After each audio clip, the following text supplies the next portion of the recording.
Let me check my dashboard here while you're waiting for that to refresh. God damn it, man. I think that might have been my internet.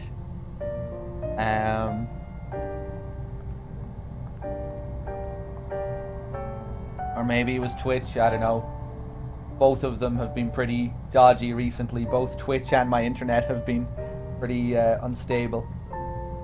Doubloon, thank you for the 7 months. Cheers. I'm not sure what I was saying there when I was getting cut off. I think I was just talking about how tired I was. I've been awake for like 16 hours, I think. Yeah, around 16 hours.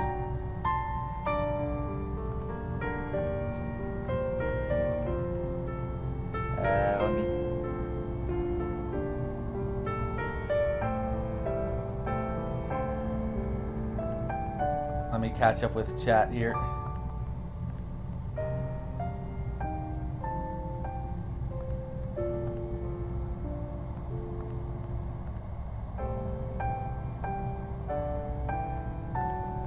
Speaking of Kingdom Hearts, do you plan on playing that series? Not really.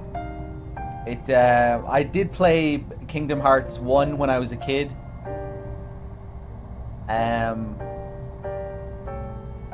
I don't really remember being crazy about it as a kid. I remember playing it, thinking it was alright.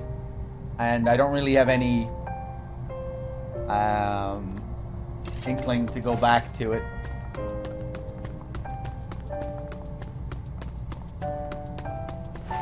I'm not really a fan of the visual style. The art direction isn't really my jam.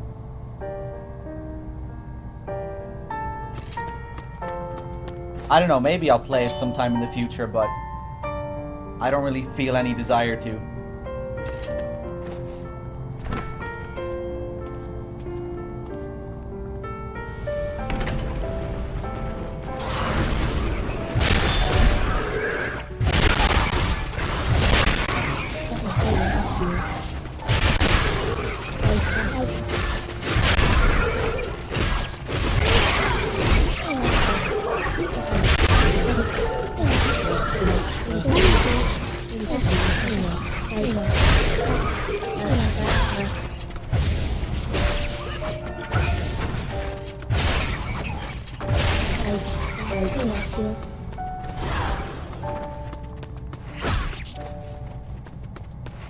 And I don't know, just the concept of it just doesn't really appeal to me for whatever reason.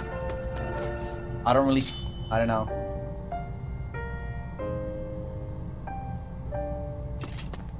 Maybe I'll try it again sometime in the future.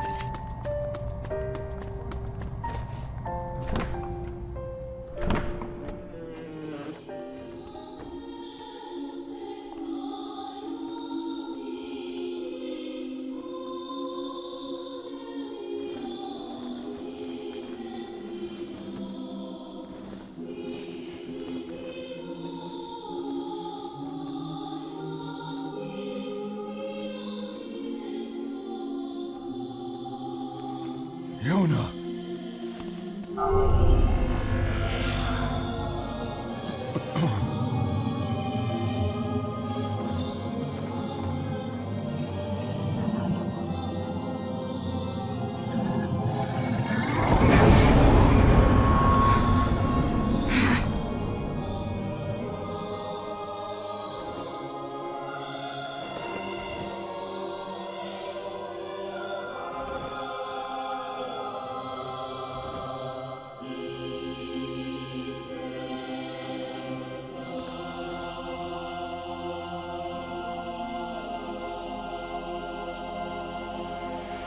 Kill you. Strike hard. Shit. Hold nothing back. Cool looking area. Whoa. How could a mere tool hope to stand against the Shadow Lord? Don't speak in such a manner, fool. I am nothing like you. So Papa Nier is the Shadow Lord. It's coming! Strike it when it has stopped!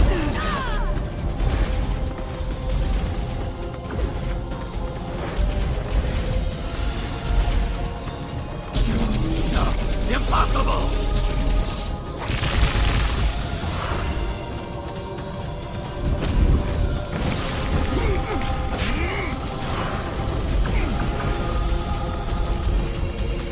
Don't relax yet, it's not over! No.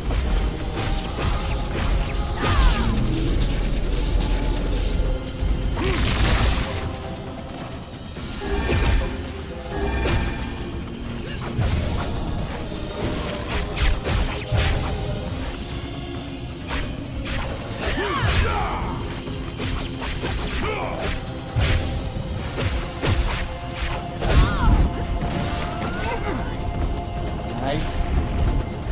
Strike it when it has stopped!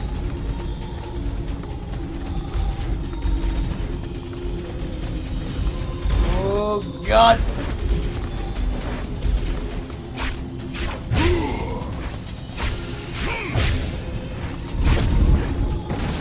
Fuck.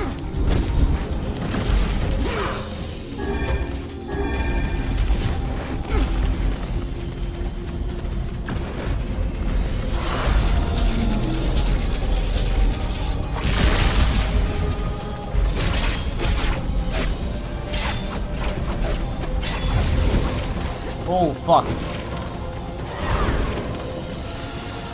I should have been dealing damage there at the end, I think. That was weird. No, I guess not. Oh, shit. No! Don't do this to me, game! Nice. Be careful! You too. Here he is.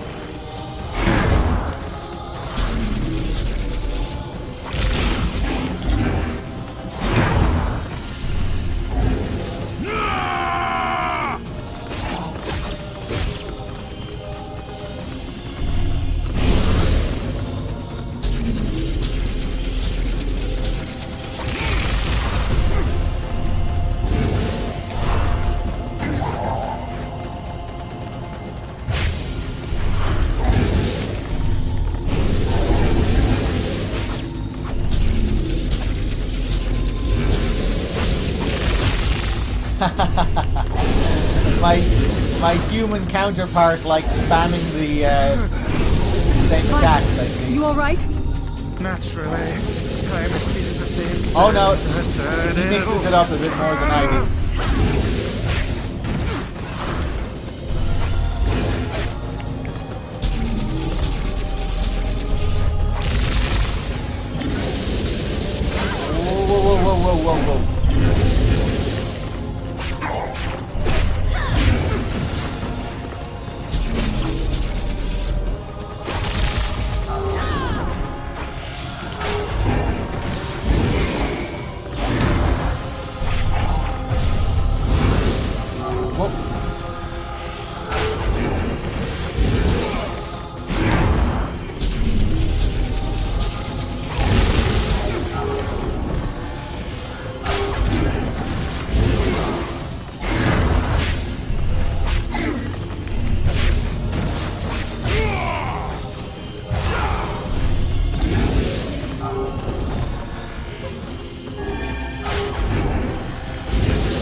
Whoa. Whoa! Whoa!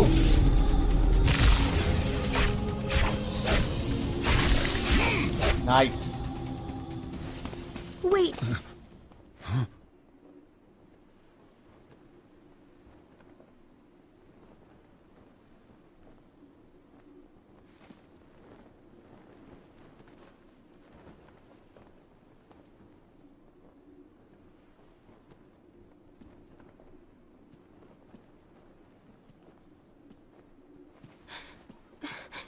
Dad. Yona.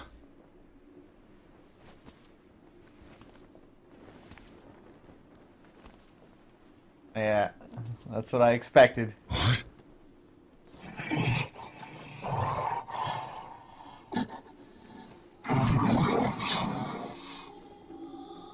Dad. Stop. Please. I don't want this anymore. I don't need someone else's body. I don't want it. There's another girl inside this body. I can hear her. She keeps crying. She says she wants to see her dad. Yona's been possessed? This girl loves her father too, as much as I do.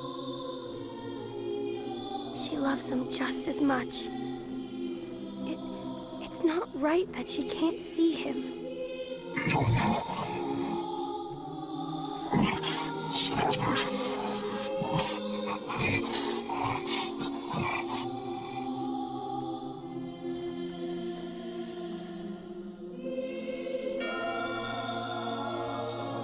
Are you Dad?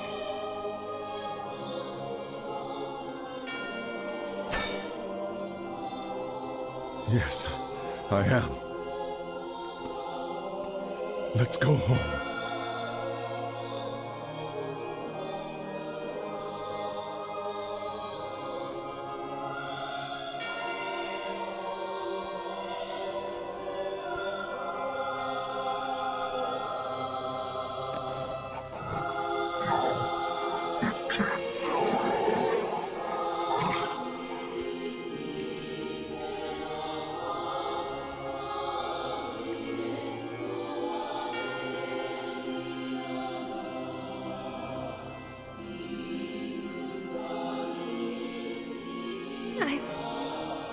I'm sorry, Dad.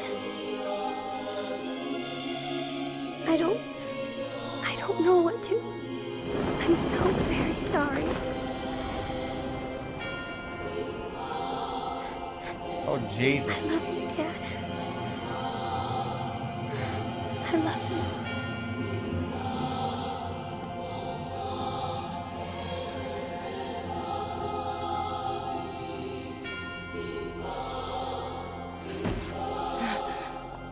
Hurry! The shade that possessed her is gone.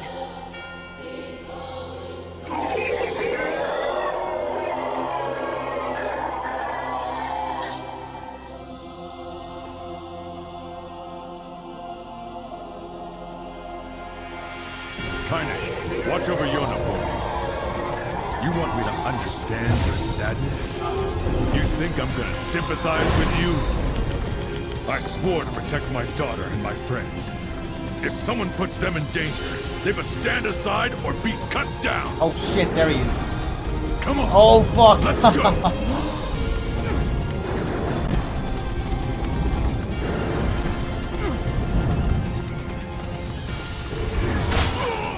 I'm confused about this whole possession thing, but I'll stop to think about that later.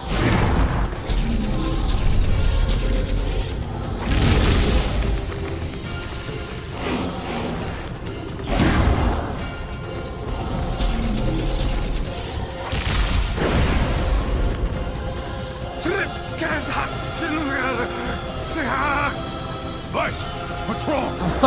What is Vice? Whoa, Jesus! Well, You're freaking me out here, Vice. what are you doing? Strike the killing blow.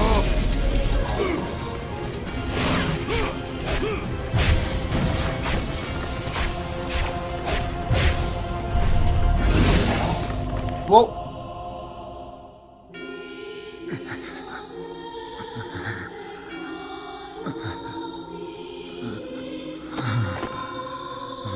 Brother. One moment, please. You okay? Fine, just fine. Alright, no, I'm not. Vice. It seems that some headstrong idiot has decided to push me beyond my limits. I should have taken that job as a cookbook when I had the chance. Vice. I'm sorry. Only joking. I hate cookbooks. Let's go out of the way. I have one final task to fulfill. That was gold. I just stop him, of course. But after that, it's up to you. Only you can see this battle to its conclusion. I wish you luck, my friend. You can't. I swore to fight by your side. You are an exceedingly stubborn man. You know that, don't you? Perhaps that's why I've so enjoyed our time together. But I fear this is where our journey ends. Vice! Oh, and remember what I told you about using my full name? Well, forget it. I've grown rather fond of Vice. Vice. I knew you'd come around. Don't let it go to your head now.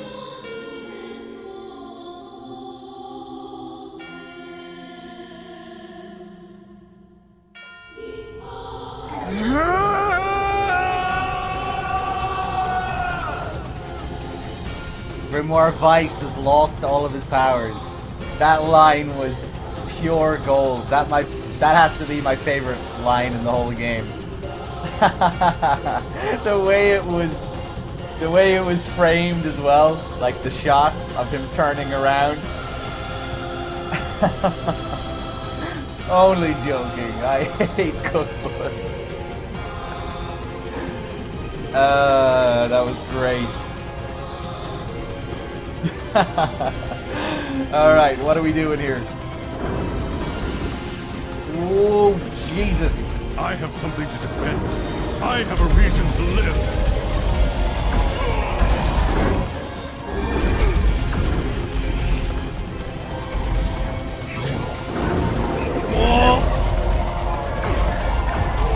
Fuck it. Just get in there. Oh, Jesus.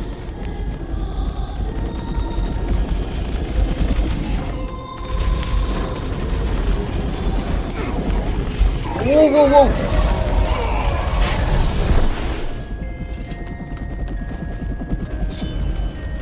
Oh, nice.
Yona, are you all right?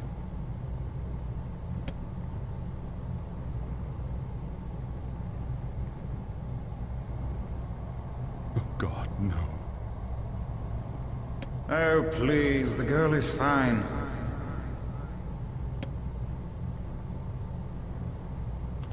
Vice? Where are you? I can't see you. That is because I have lost my physical form.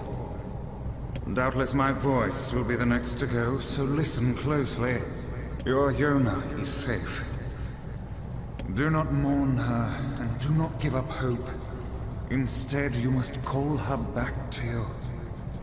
How do I do that? Use your memories. Recall the times you spent with Yona. Present her with proof that the two of you live still, and that your lives have meaning. I don't know. Typical.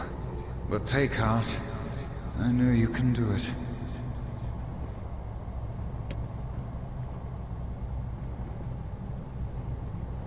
What's my favorite food? Cookies. What's my favorite book? That's my magic storybook. What's my favorite place? Home, as long as you're around.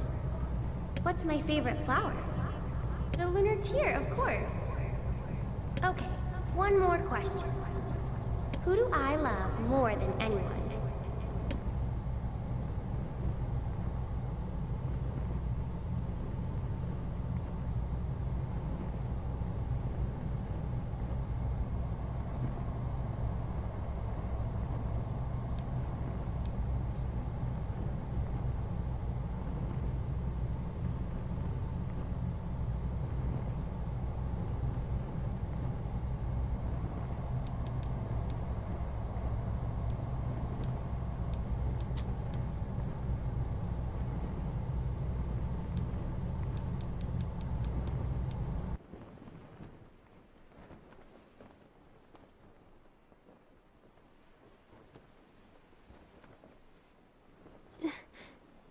Dad?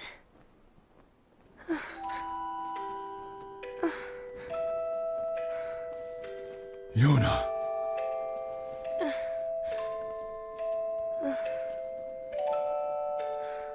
Is this my body? Yes, yours, and yours alone. You look stronger than before. You look good. Well, you haven't seen me for a long time. Have I been asleep? I think so. Wow.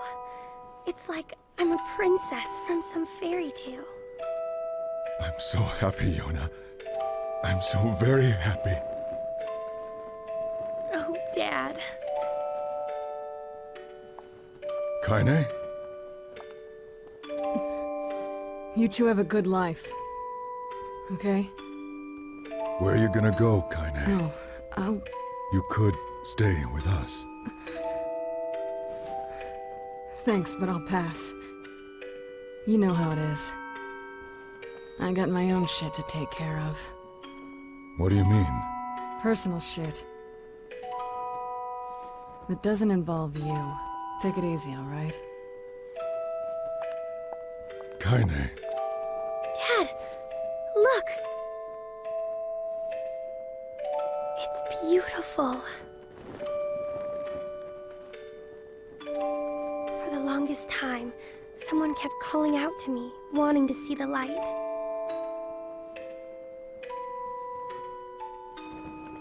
And now, we can finally see it.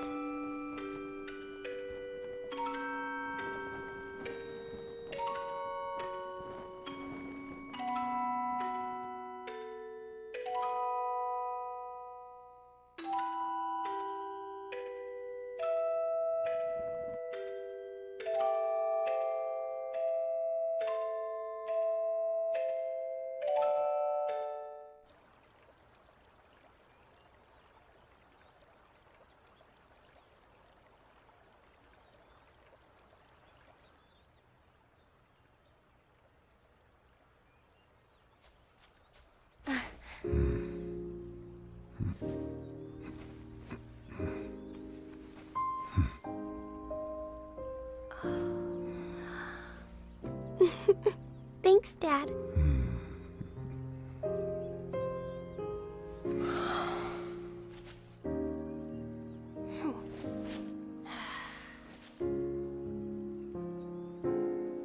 It's so sunny today. Yeah. It sure is.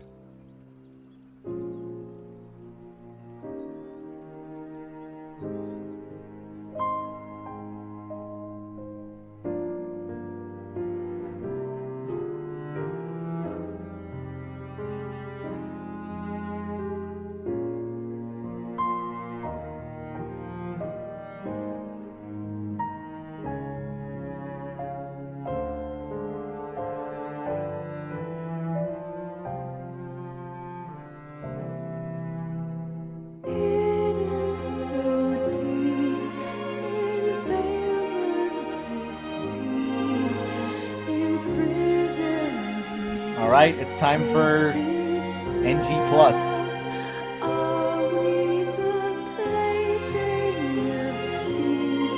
From what I understand, the game is far from over.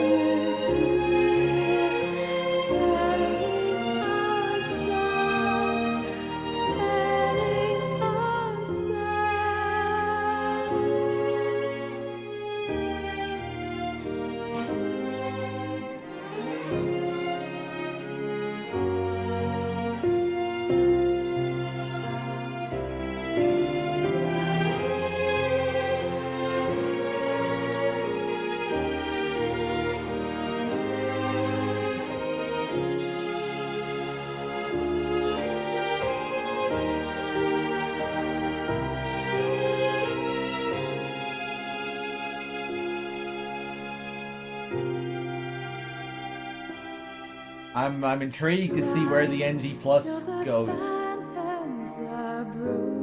If we're going to be starting over from the beginning. I imagine we are, but things are going to be different.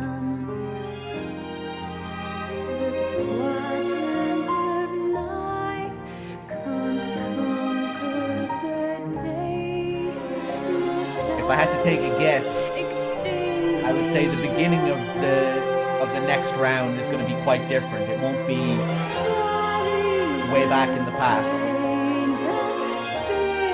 where we play as the original Papa. It'll probably have something else. Or if we do play through that section again as the real human Nier, it'll be different somehow.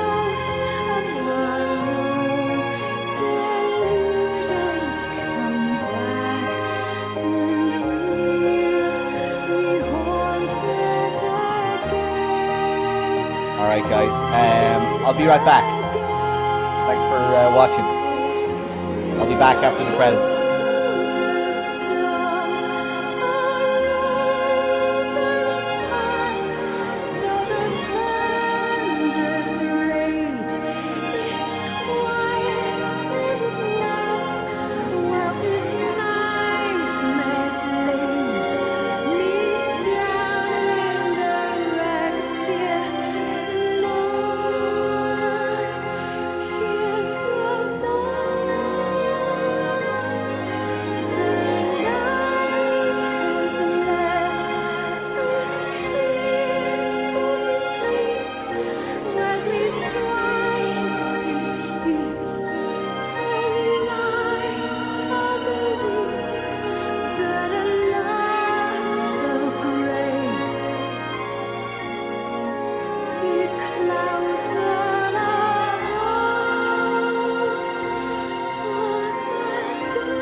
All right, let's save.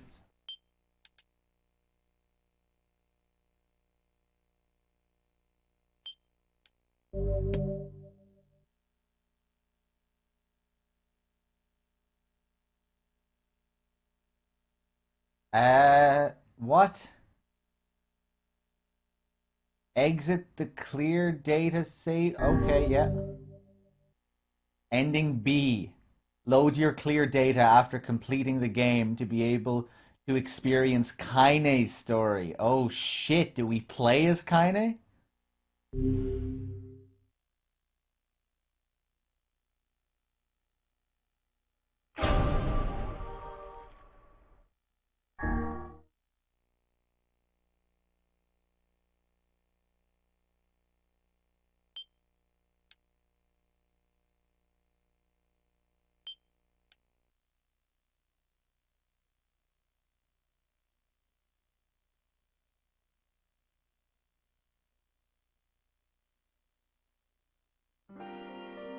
Whenever I interacted with Kaine, I was reminded about something from my past. Maybe my mind has been confusing her with my sister this whole time. Here we go.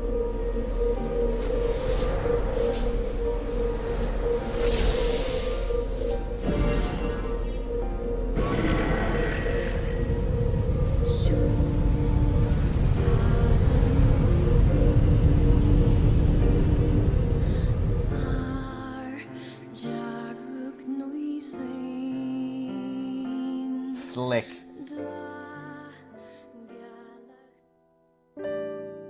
Wow, I wasn't expecting this. The sound of rain filled the village.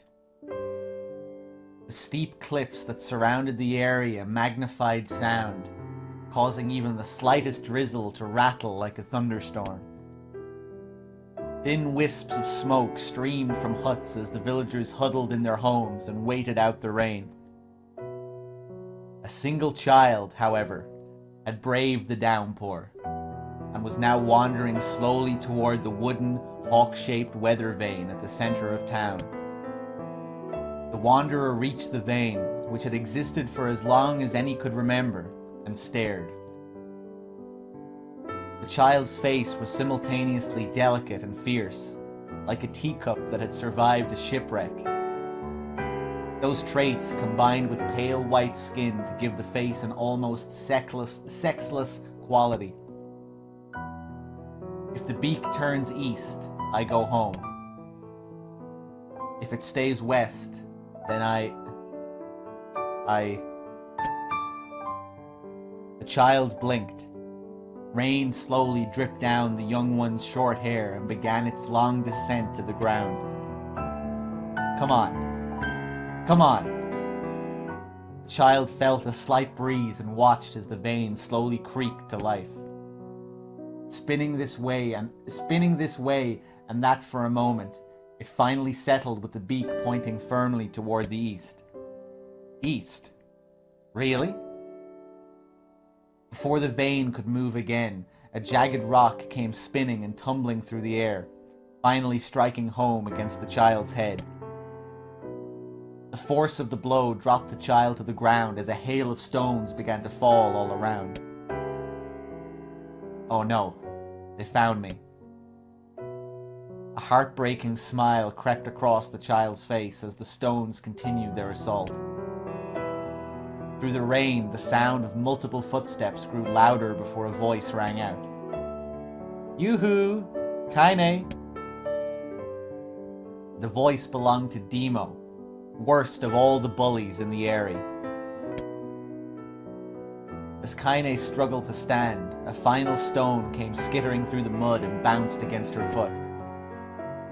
Blood oozed from a cut above her eye and blurred her vision, but she could make out the shapes of Demo and his usual gang of idiots. The boy seemed taken aback for a moment by Kaine's seeming indifference to the blood dripping from her face, but quickly regained his bravado. What's up, freak? You like the rain? You like getting all wet? Or did you finally decide to run away from home? Though she knew it was futile, Kaine turned to leave. Before she could get more than a few steps, the other children scrambled to surround her, cruelty burning in their eyes. Kaine knew those were not the only eyes on her. The tormentors' parents watched from the safety of their homes. She was attuned to this sensation. It was one she had experienced many times before. While some villagers simply turned a blind eye to the actions of their children, many encouraged it openly. In a society ruled by superstition and fear, Kaine was something to be hated, and if possible, destroyed. I didn't say you could leave, freak. Demo's words chewed at her like a worm through an apple. He can't hurt me, she lied to herself. Be strong. Be brave. You can't hurt me. You can't hurt me. You can't hurt. Oh, look. The little freak is gonna cry. What's wrong? Are you sad that everyone hates you and wants you dead? Kaine prayed for the rain to flood down and carry her away from a world that seemed to have no place for her. But if there were gods, they chose to ignore her. As Demo crept even closer, the clouds began to thin and the rain slowed. Even the weather hates me. I'm useless. A failure. I wish Demo's rock had taken my head off. Kaine couldn't meet Demo's leering gaze. She lowered her eyes and stared at the muddy ground below. The bully moved forward until he was inches away. She could smell the scent of old meat on his breath. The boy grabbed Kaine's face with thick fingers and yanked it upward. She tried to turn away, but he forced her gaze back and jammed his thumb against her eyelid to pry it open. You're a freak. No, I'm not. Did you just say no? Demo grinned evilly. You don't say no to me. No one says no to me. Not even taking his attention from Kaine, he called to his cohorts. Come on, guys. Let's give the freak what she deserves. As soon as Demo finished, kicks and blows began to rain down upon Kaine. Demo paused, still grinning, as Kaine curled into a ball and tried to make the pain stop. I don't get you, freak. What you acting like a girl for, huh? Everyone knows what you really are. Kaine ignored the question, choosing instead to stare at the weather vane. It continued to point east, as if supremely confident about the future it had chosen for him. Go home? Yeah, that's a funny joke for someone with dead parents and no home to go to. Freak, chanted the children. Freak, freak, freak. Kaine closed her eyes and listened to the rain, waiting for the pain to start again. As the clutching hands of the village children closed around her, she bent her mind to the sound of the rain, letting it become her world entire. The rain fell, but the pain never came. Only when the laughter of her tormentors turned to terrified cries did she dare open a single blood-caked eye. Kaine was shocked to see Demo sprawled on the ground, holding his head and screaming in pain. She could see blood welling from spaces between his fat, twisted fingers. Oh my god. He's crying. He's actually crying. Deprived of their leader, the other children glanced back and forth between themselves, as if waiting for someone to step forward and take charge. When no savior emerged, they began an uneasy shuffle away from Kaine. But the young girl was the least of their concerns. Instead, their attention was rapt on the ancient woman standing a few feet away. After struggling for breath for a moment, she finally spoke in a voice thick with rage. Grandma? Hurts like a bitch, don't it? Now I suggest you scatter before I throw another one. And if if any of you little bastards ever touch my Kaine again, I'll do far worse than throw a rock. You can count on it. The old woman was crouched down and gently touched the hand Dima was using to cover the wound. Before he could think to protest, she ground her palm into the wound and twisted back and forth. Ow! He screamed, leaping to his feet. Stop it! What are you doing? Quit whining. Ain't no one ever died from a scratch. You hit me with a rock, you stupid bitch. A big one. That thing could have killed me. The old woman shrugged. Death is the best cure for stupid. Demo's face twisted with rage at her words. Locking his eyes on Kaine, he took a step backward and spat on the ground. Get out. Leave this village. No one wants you here, either of you. Seeing the old woman grab another stone, Demo and his companions turned tail and ran. As they fled, the old woman grabbed her side and barked out a single laugh. Ha! Look at the fat boy go. Guess he's healthy enough to run from a fight. The woman's smile faded as she turned her attention to Kaine. Kneeling down, she removed her shawl and placed it around the young girl's shoulders, then produced a cloth from the folds of her dress and began blotting at the blood on her forehead. I'm just thinking back to the encounter we had with that shade, which claimed to be Kaine's grandmother. But she wasn't having any of that shit. But now, considering what we know, it probably was her. The real human grandmother.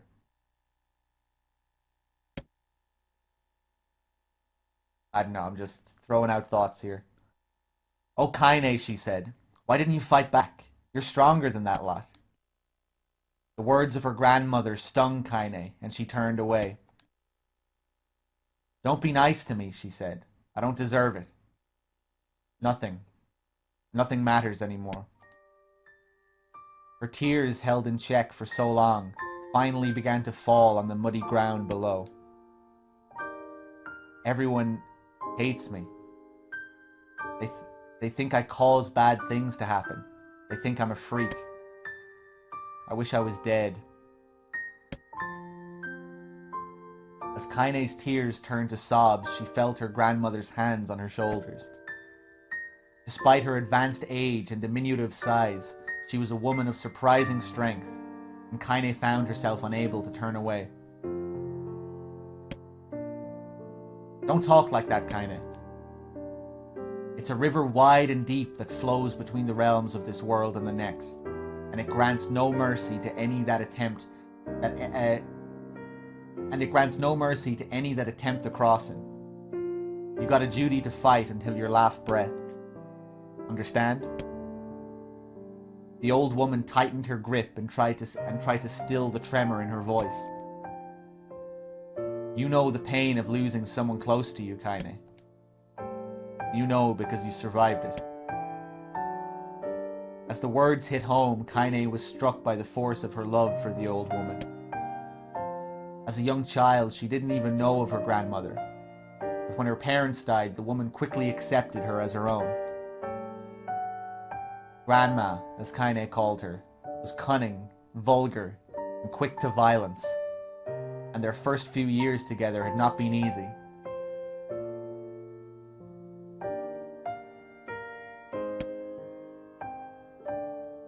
But with each year that passed, Kaine and her grandmother had grown closer.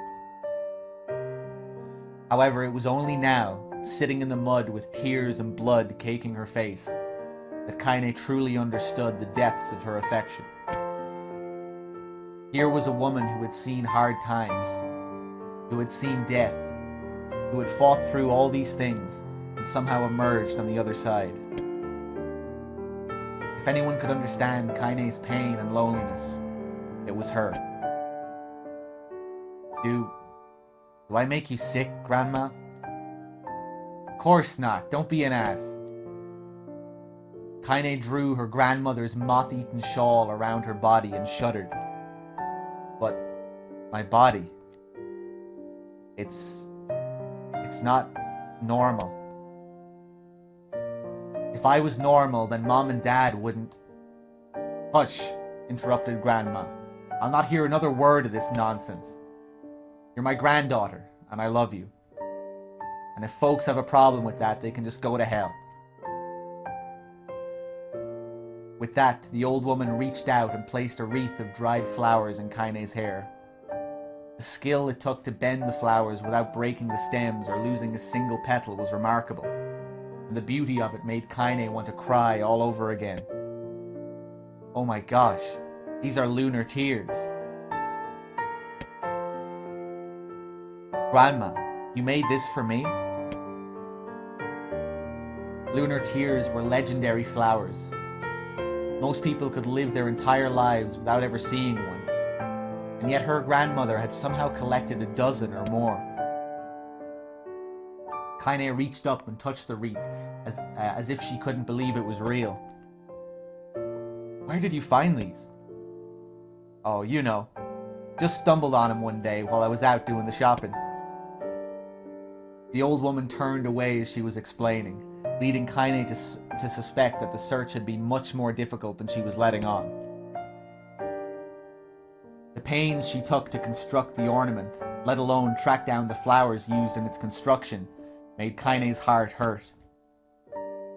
She reached up and gently adjusted the wreath, admiring the way it felt between her fingers.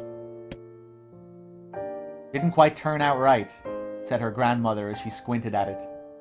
These old hands have trouble with delicate work, but it sure looks good on a pretty girl like you. Kaine blushed and turned away. You think I'm pretty? Of course you are.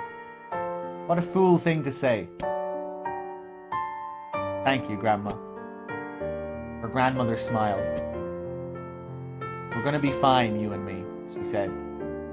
Long as we got each other, we'll be just fine. Kaine took her grandmother's hand in hers, and the two of them struggled to their feet. As they began the long walk home, Kaine gripped the hand with all her might, as if trying to stop smoke from drifting away on the wind. The rain had stopped. Kaine stood beneath the weather vane, watching it spin in lazy circles, no longer caring about the direction it faced when it stopped. I don't need to escape. I have a home now. Grandma loves me, and that's enough. Even if it's us against the world. Kaine let her gaze drift up past the vane and into the cloudy sky. The last faint hints of a rainbow were slowly fading. As she turned and headed for home, the light scattered into a million particles and vanished, seemingly taken away on the breeze.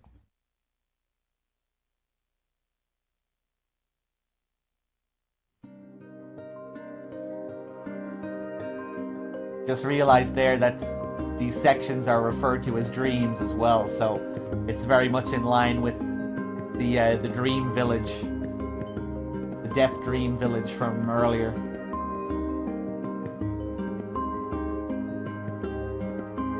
In the distance, Kaine heard the steady sounds of an axe striking wood. The noise had a purposeful quality to it, as if she was hearing a master woodsman go about his work.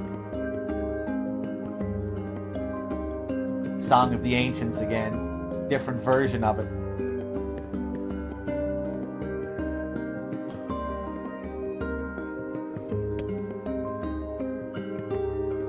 The firewood being produced, however, was as far from a work of art as could be. Pieces of every shape and size were being flung about a barren yard with wild abandon. Anyone trying to stack such wood would probably die of frustration before the job was through. Stupid piece of shit axe. Kaine's grandmother flailed away with the axe, filling the air with both splinters of wood and words that would make the most hardened sailor blush. "Grandma!" called Kaine. "What?" yelled the old woman, taking her eyes off the wood for a moment. "Oh, it's you, Kaine. Don't get too close or I might take your goddamn foot off by mistake." She brought the axe down on a piece of wood, sending chips flying in every direction. One spun past Kaine, close enough for her to hear the whistle, at which point she decided to step back. Once she'd scuttled to a safe distance, she cupped her hands around her mouth and shouted, "Grandma, do you need help? I can get you water or lunch or a new axe or something." The axe, poised to strike another wobbly blow, paused in midair. The old woman considered her granddaughter's offer for a moment, then smiled. Tell you what, since I'm doing such a piss-poor job of chopping, why don't you come here and take over so I can go get the water? Shades have been restless lately, you know. I don't want you running into one of them. I don't want you running into one of them bastards. Relinquishing the axe, her grandmother picked up a long pole with wooden buckets on either end. Gathering water was by far the more difficult of the two jobs, but Kaine knew better than to complain. Once Grandma's mind was set, there was no changing it.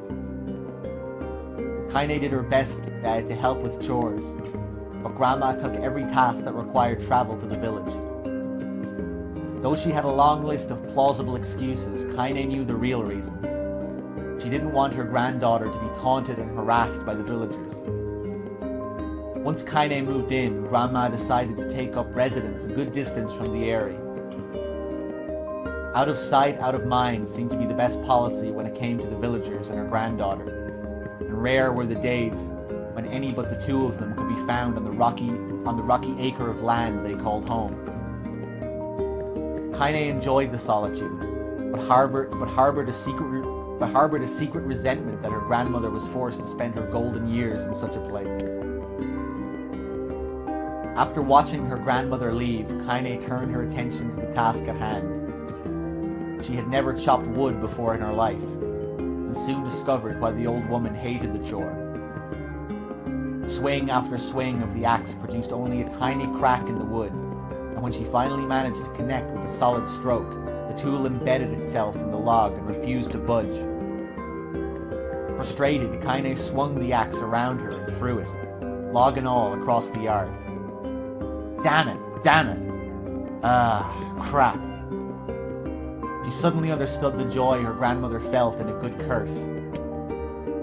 Happier now, she picked up the axe, forced it from the wood, and resumed chopping. She had a natural skill with a blade, but the task was challenging, and blisters soon began to form on her small pink hands.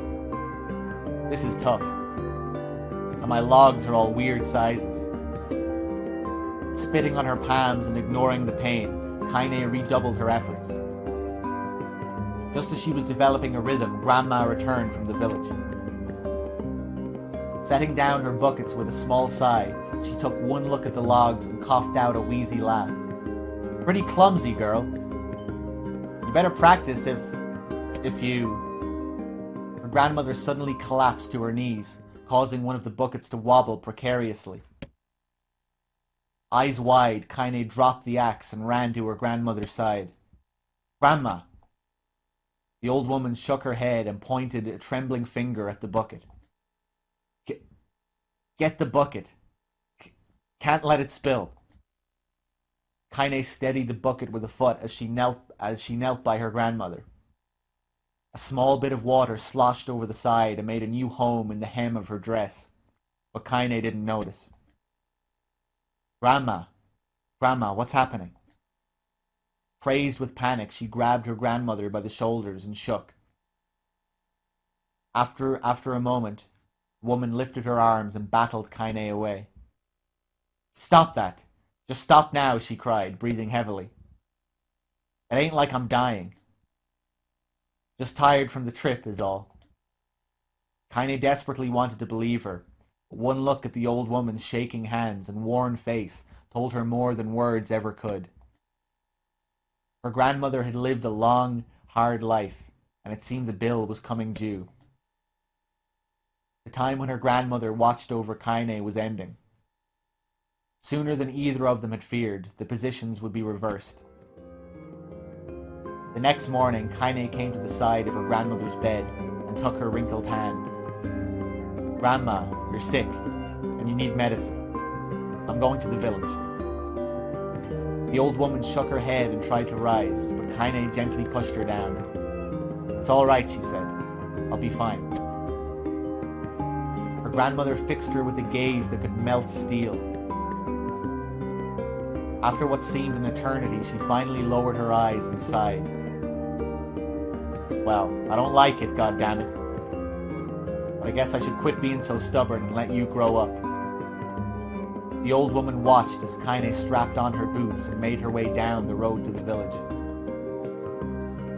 Hours later, as an unseen sun made its way across a dark and rainy sky, she was still watching. Kaine moved at a brisk pace, checking her pockets every few minutes to make sure the money her grandmother gave her was still there.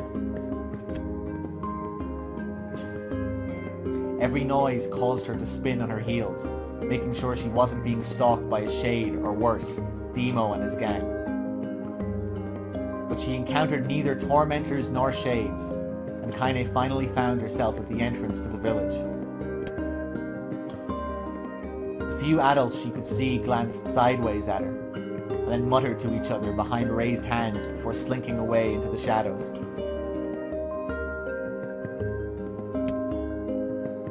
Her heart racing, Kaine took a series of rapid, shallow breaths and tried to calm herself. I have to prove myself. I have to help Grandma. I have to be strong. So I could be way off here, but I think her grandmother is transforming into a shade. If this is the real grandmother.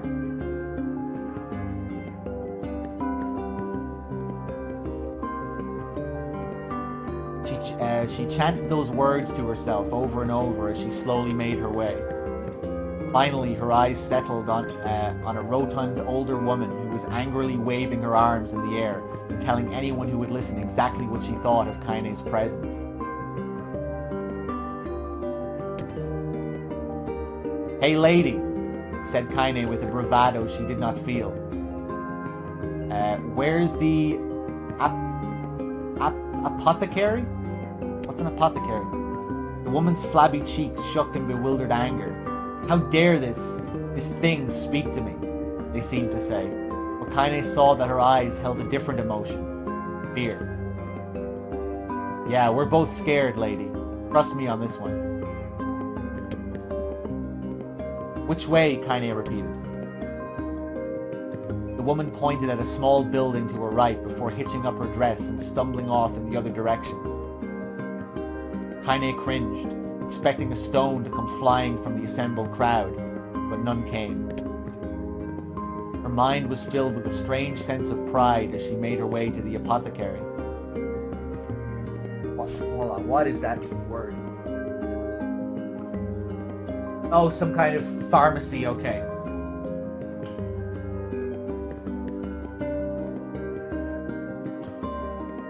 But the new emotion had little time to take root. For as soon as she opened the door, she noticed a familiar customer at the counter. It was Demo. He'd clearly been sent here on some kind of family errand, because his gang of followers was nowhere to be found. "Oh my god," he sputtered. What are you doing here, freak?" The insult was delivered without force, and Kaine happily ignored it. Stretching on tiptoes to see over the counter, she asked the shopkeeper for the medication. "Ha!" barked Demo. "That old bitch finally keel over?" "Go to hell, Demo." The boy's eyes grew so wide they seemed ready to fall out of his head. Before he could let fly a comeback, or worse, a punch, the apothecary told them to knock it off before he kicked them out of the store. Demo slunk out of the shop, cursing Kaine under his breath. Once he was gone, she allowed herself to breathe once more, taking a brief tour of the shop while the owner prepared her medication. Countless tiny bottles filled the cramped store, each with a label written in some indecipherable language. An ocean of aromas assaulted her nose, creating a scent that was exotic, but not altogether unpleasant. Seeing such a variety of supplies gave Kaine a sense of peace. Surely in a world so vast, there would be a place that she could call home. On On the far wall behind the counter rested a portrait of a stunning young girl. The picture had once contained bright, vibrant colors, but time had worked its magic, and they were beginning to fade. The beauty of the work, however, remained undiminished. You like that picture? Kaine turned to find the apothecary with a small vial of medicine in his hand. His eyes were gentle, but sad, and they seemed to stare through her, and into nothing as he spoke. That's my daughter. I sketched it when she was just a little girl. She's been dead a long time now. Kaine didn't know how to respond. He just stared at the portrait and tried to come up with the right words.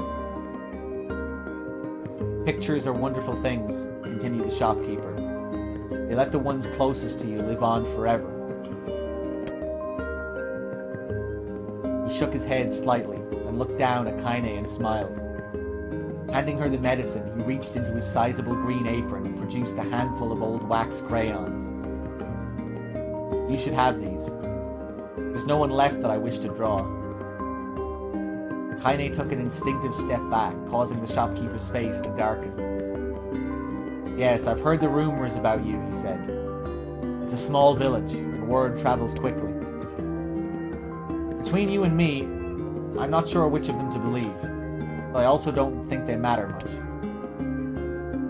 I knew your grandmother, Kali, and I think the way she was driven out of this town is just deplorable. Grandma's name is Kali? Thought Kaine suddenly. She was still mulling this new fact over in her mind as she reached out and gently took the crayons from the apothecary's hands.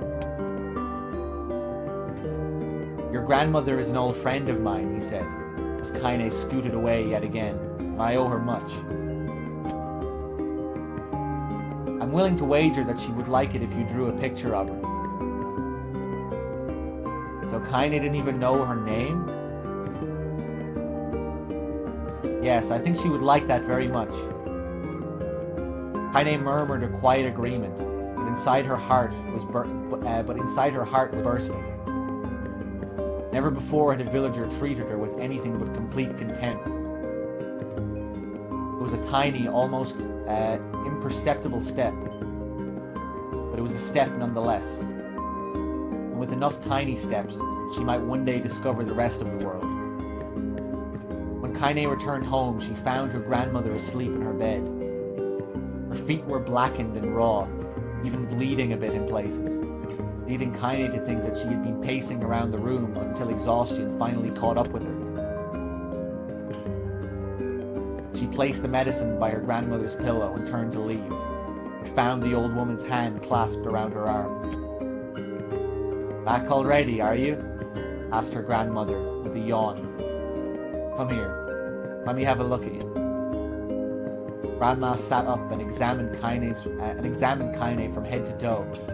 Finally satisfied that nothing terrible had befallen her grandchild, she leaned back and allowed herself to relax. Well, how was it? Did those bastards give you any trouble? It was kind of fun, said Kaine with a small smile. No, seriously, it was. It was fun, was it? Asked her grandmother in a voice which implied she believed anything but. Uh-huh. So anytime you need me to run an errand, just let me know. As she spoke, Kaine removed the crayons from her pocket. After a brief explanation of their source, she informed her grandmother that she was going to sketch her portrait. A portrait of me? Ridiculous. No one wants to stare at a wrinkled old crone. But Grandma, it'll make you live forever. Horse manure, said her grandmother, throwing back the sheet from her bed. Living forever would just piss me off. Now put those crayons away and help with dinner. But Kaine would not relent, and in the end, Grandma found herself leaning against the wall of their house as if posing for a master artist. Kaine took up the crayons and eyed her subject carefully. Just as her grandmother was about to nod off, Kaine finished the work. After staring at it for a bit, she released it from her grip and let it slowly drift to the floor. It's terrible. It doesn't look like you at all. I'm sorry, Grandma. I thought these crayons would, you know, make drawing easy or something. The old woman's eyes narrowed at her granddaughter's disappointment. Let me be the judge of that, she said, ignoring the pain in her back and reaching for the paper. The sketch could have been a person's face. It also could have been a boulder, a lump of clay, or an incredibly misshapen loaf of bread, all rendered in a chaotic array of colors. The old woman stared at the picture for a long time, and slowly wheezed out a laugh. "Oh, Kaine," he said between laughter, "you truly are my blood. You're as clumsy as me, and I love it. But..." "Hush. I won't hear any more bull about how ugly you think it is. It came from the heart, and I'll treasure it always."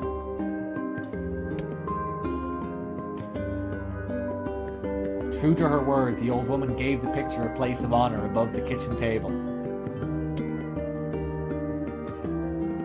In the days that followed, Kaine would often catch her staring at the portrait, with a strange smile on her face. An action she interpreted as silent, mocking laughter.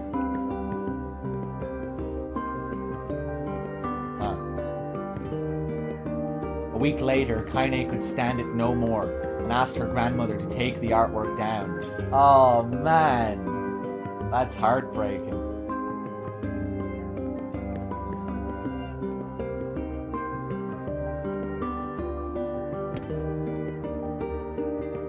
"Posh," said the old woman.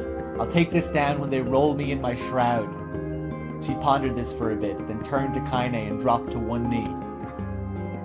"Listen to me, girl. Seeing this picture makes me happy in a way I've never felt before. And it makes me want to go on, so that someday you can feel the same happiness." It was a moment that burned itself in Kaine's memory. A perfect blend of pride and love and joy that came together to form a lifelong remembrance. She swore to never forget this moment. To never forget the old woman who had made her place in the world possible. Time moves on. People and memories come in and out of a life like ghosts passing through a hall. But this moment will be different, Kaine swore, because I will remember it forever. Forever.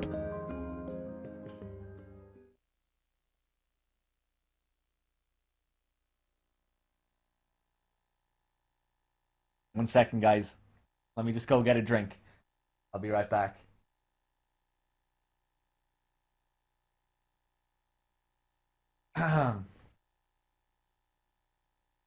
Be right back.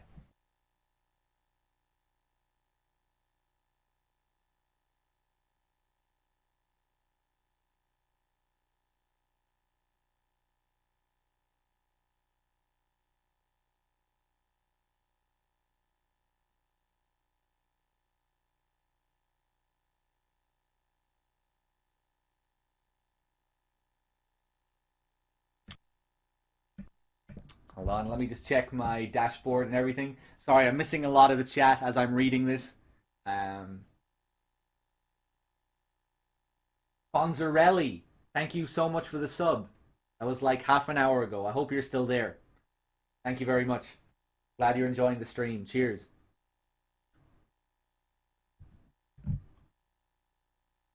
Alright, let's continue. Actually, hold on. Guys, give me another 30 seconds. I'm just going to run to the bathroom real quick as well. Be right back. Sorry.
Alright, I'm back.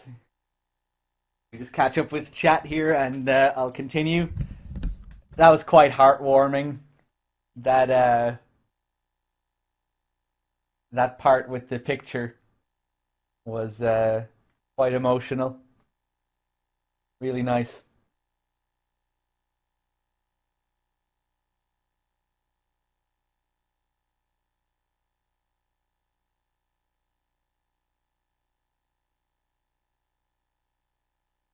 All right, let's keep going here. Kaine listened to the sound of crackling firewood and stared at the black object on her plate. She'd been pushing it around the wooden disc for a good 10 minutes, ignoring the bemused stare of her grandmother. Finally, she summoned her courage and gave the object a brief sniff. A sharp, bitter scent flew up her nostrils and made its home there, causing her face to twist with disgust.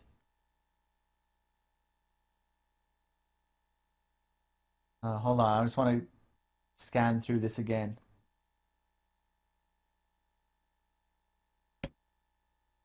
Grandma, I can't believe you want me to eat a bug. The old woman threw some more wood under the cooking pot and snorted. It's no bug, you fool girl, it's a berry. Why in the hell would I be feeding you bugs? Yeah, well, it sure looks like a bug, said Kaine. I think it's burnt or something because it smells terrible. With that, Kaine held her nose and threw the berry in her mouth, chewing as little as possible. Oh yeah, that's terrible, all right. Why, you little brat, laughed the old woman. Look at the sass on you. You've been spending too much time with me, and that's a fact. 5 years had passed since the moment when Kaine's grandmother saved her from the bullies. As is often the way with two stubborn people, their relationship had grown in fits and starts, but moved forward all the same. Meals that used to be somber affairs were now filled with laughter and hurled abuse in equal measure. Kaine could not remember a time when she had not been happier, or when she had been happier. As the years went by, Kaine started to shoulder more and more of the daily responsibilities. Her grandmother's legs grew weaker by the day, and she could no longer do many of the chores she used to take for granted. And so this morning found Kaine lacing up her work boots with a breakfast of burned berry rolling through her belly. Where are you going today? Asked Grandma suddenly. Kaine looked up, surprised. The old woman rarely asked for specifics anymore.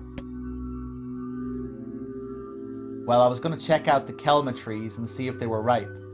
I thought we could make some jam or something. Oh, and I'm going to pick up some flagstones, so I need to take the wheelbarrow. Flagstones? What in the hell for? Kaine stared at her grandmother, then held out an arm and swept it around their home. Constructed mostly of cloth, rope, and rubble, the old place sagged like a boxer in the final round.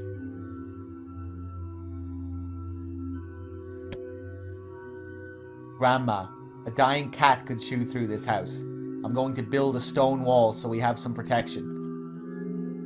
The old woman laughed, exposing her toothless grin to the world. God damn, girl. If a bunch of thieves want to ransack this old place, let them come. We got nothing worth stealing anyway. I'm not worried about thieves. I'm worried about shades. People saw one west of the village yesterday. The old woman tilted her head and stared at her granddaughter. Well, shoot. I don't know why you have to do it today. We can worry about it some other... Grandma, no. If I don't go to the kelma trees, we won't eat tonight. You know that. A confused expression passed across the old woman's face, and for a moment she was a small child lost at a carnival. Yes, she said after a bit. Yes, of course, you're right. I'm sorry, Kaine. Lately it seems my mind is... She didn't finish the thought, instead walking over to her nightstand and gently taking the wreath of lunar tears from the drawer. The flower's petals had aged to a brilliant whiteness, and Kaine thought it was more beautiful now than the day she first received it. "You're going to be a true woman soon," Grandma said as she placed the flowers in the girl's hair. "So that means less chatter about shades and building defensive walls, and more talk about how beautiful you've become." Annoyed, Kaine reached up to remove the garland, but the look on her grandmother's face stopped her hand. "You're a beautiful thing," said the old woman, "and there ain't another like you in all the world. I'm very proud of you." "Okay, Grandma, that's enough. Or that's enough goddamn compliments for one day. Such a mouth on you. Where did that come from? Gee, I wonder." "I'll teach you to sass me, girl," yelled Grandma. Suddenly, she lurched forward and grabbed Kaine by the ears, pulling her around the room with a crazed grin on her face. "Grandma," yelled Kaine in a quaking voice. "Grandma, stop it! What the hell?" The old woman stared at her and blinked, then slowly held her wrinkled hands out as if it were the first time she had ever seen them. Oh, I don't know what happened there. I'm sorry, girl. Sometimes my mind just..." Kaine thought the look on her grandmother's face was the most heartbreaking thing she had ever seen. "Listen," she began. "Maybe I should stay home after all. I thought she was fucking around or something there."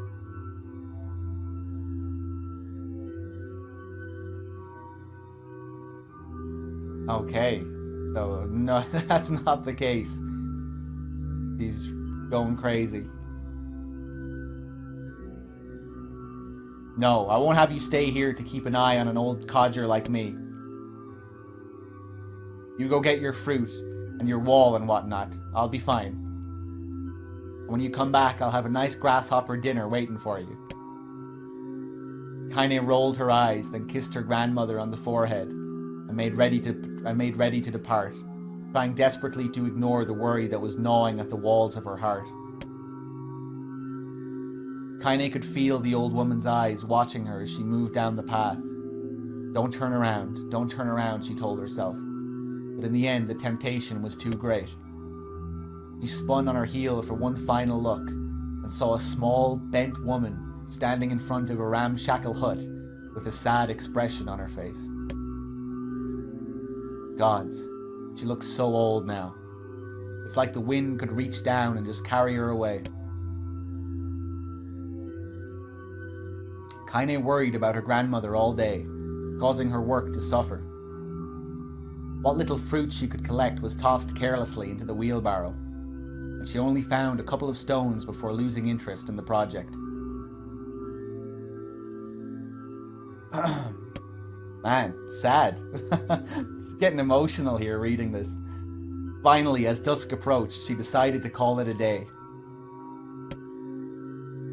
Cursing herself for the lack of focus, Kaine pushed the nearly empty wheelbarrow back down the path. As she crested the final hill, she suddenly froze in place. The wheelbarrow fell from her fingers and collapsed on its side, sending a few pieces of wrinkled brown fruit rolling back down the hill.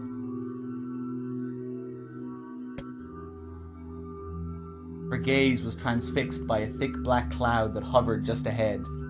Tracing its path with a finger, Kaine suddenly felt her stomach knot in on itself. No. Oh gods, no. Her grandmother's house was ablaze, the flames licking up as if trying to touch the sky itself. Grandma! Grandma! Kaine ran then, faster than she had ever moved in her life. Once she tripped on a stone and went sprawling into the rocky ground, and she leapt to her feet and continued running, unmindful of the blood that spilled from her wounded hands and knees. As she got closer and closer, Kaine's mind began to race in time with her footfall. It's too dark. It's too dark. Not just fire. Can't be fire. Too much smoke. Gotta save her. Gotta save her. She burst into the front yard and came to a sudden halt, her worst suspicions confirmed. Smoke from the fire was mingling with the thick, inky blackness of an enormous shade. The massive creature supported itself on 3 twisted feet and achieved balance through means of a large armored tail. Scales, horns, and claws sprouted from its body in a random, chaotic pattern, giving it the appearance of a lizard designed by some insane god. Seeing Kaine, it let out a roar and flicked its tail, sending small whirlwinds spinning around the yard. Fucking superb description here. For a moment, the creature retreated into a shimmering, inky blackness, as if her mind was unable to comprehend that such a thing could actually exist. But then the smell hit her, a blend of rotted meat and excrement, and the horror became real once more. The creature bellowed again, and this time Kaine responded with a scream of her own. "All right, you bastard," she thought as her scream echoed off the high cliffs around them. "It's you or me. Let's go." The shade eyed Kaine with bemused interest. Then it began looking from her to the house and back again, as if urging her to look at the destruction it had so gleefully wrought. With dread building in her heart, Kaine glanced towards the house. Through the smoke and flames, she spotted a small figure struggling to escape the ruins. "Grandma!" At the sound of her voice, the old woman began waving frantically. "She's alive," thought Kaine. "She's alive." Kaine's legs sprang to life as she raced across the yard toward the flaming wreckage of the house. Before she could advance more than a few steps, the shade opened its mouth and let out a roar powerful enough to uproot trees and send them flying. The blast sent Kaine tumbling through the air before smashing her against the rocky earth. Stars danced in front of her eyes as she tried to remember how her legs worked. "Get up! Get up! Get up! Get up! Get up now!" As Kaine struggled to her feet, the shade stomped toward the house and pinned her grandmother to the ground with the tip of a claw. The old woman struggled to move the claw from her stomach, but she might well have been pushing a mountain. She coughed briefly, sending a small spray of blood into the air, and collapsed to the ground, her energy spent. Kaine lurched to her feet only to fall back to earth with a gasp. Her ankles were on fire. One or both of them were surely broken. Ignoring the pain that screamed through her body, she began dragging herself across the ground, leaving a drunken trail of dust and blood in her wake. "Grandma, hold on. Just a little longer." Her grandmother's face was turning blue, her eyes rolling back until only the whites were exposed. Kaine pulled herself across the ground with maddening slowness, the distance seeming to increase with every second that passed. The shade glanced between the two women and flicked out its tongue, its giant mouth turning up at the corners. Short, panting breath belched from somewhere deep inside its core. "Bastard! Laughing at us." She had no idea how such a mindless creature could experience emotion, but there could be no doubt that the shade was taking joy in their suffering. "Yeah, I see your plan." The shade moved its claw slightly, allowing Grandma to breathe again. It was clearly keeping her alive only to snuff out her life when Kaine was close enough to touch her. "I'm gonna kill this bastard." Summoning all her strength, Kaine rose to her feet. There was a sickening snap from her right ankle as the foot twisted backward. She forced it from her mind and began to hobble toward the monster. Pulling a small knife from the pouch at her waist, she leapt on the foot that pinned her grandmother and plunged the weapon deep. "Give her back!" she screamed. "Give her back to me!" It was like stabbing a rock. After a few swipes, the knife broke at the hilt with a dull snap. The shade panted laughter again, then raised its tail and sent it rushing through the air toward the young girl that was latched to its foot. Kaine never had a chance. The tail struck her square in the chest and sent her crashing into the burning wreckage of the home. As she lay on the ground with blood pouring from multiple wounds, a small, weak voice spoke up. Kaine? Kaine's vision blurred, but she forced herself to focus on the sound. Finally, her eyes cleared enough for her to make out her grandmother's hands reaching out to her through the smoke. Grandma? Kaine, you've gotta run. You can't defeat him. Kaine grabbed the hands and held on with all her strength. Grandma, come on, we have to go. The old woman coughed loudly. One of her hands, slick with blood, slipped from Kaine's grasp and thumped to the ground below. Grandma, no.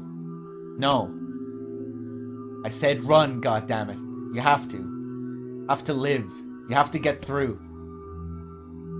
The thought would stay forever unfinished. Before she could say another word, the shade's clawed foot descended, smashing through the remains of the roof and down upon the shattered figure of the old woman.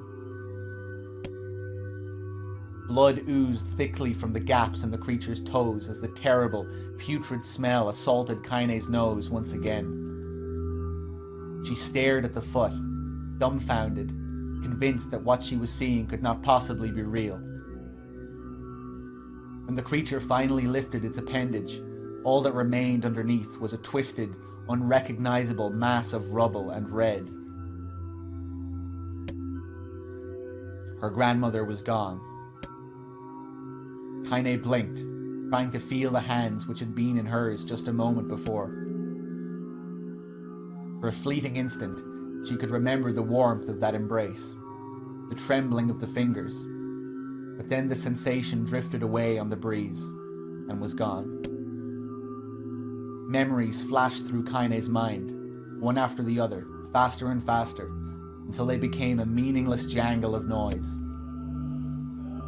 Kaine screamed then, a thunderous sound that echoed off the cliffs and seemed to roll away forever. The shade eased forward, black ichor pouring from its mouth and dissolving into smoke on the ground below. The earth shook with every step as it crept towards its prey. Kaine's body slowly rose as if controlled by a mad puppet master. Her arms and legs were bent at impossible angles. Her head lolled dangerously to the side. Yet somehow she managed to stand. Staring at the shade, her eyes began to glow with a deep red fire. The creature, so confident just moments before, took a slow, hesitant step backward, trying to discern if this broken human could possibly pose a threat. Kaine seized the moment. Laughing like a madwoman, she leapt into the air and plunged the shattered hilt of her knife deep into the leg of the shade. The shade shook Kaine off like a fly, sending her crashing to the earth once again. Her chest rose and fell slowly, as if a great weight were resting on it. Moist sounds of pain echoed through her mind. Something warm and thick oozed from her ears. Is that blood? I think it is. I think I'm bleeding to death. No. Can't die. Grandma told me to live. Deep inside Kaine's mind, something finally broke. The sound, the pain, the smoke and flames. All of it faded away until all that remained was a single incantation repeated over and over again. Kill it. Kill it. Kill it. Kill it, kill it, kill it, kill it.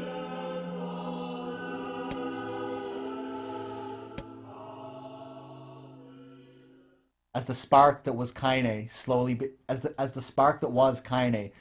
began to flicker and die, she felt her desire to kill and her desire to live blend into one. The distance between heartbeats grew longer and longer.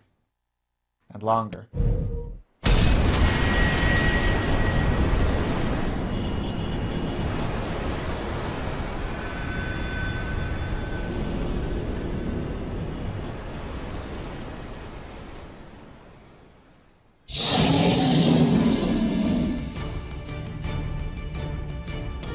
The beast approaches. Oh, I got it.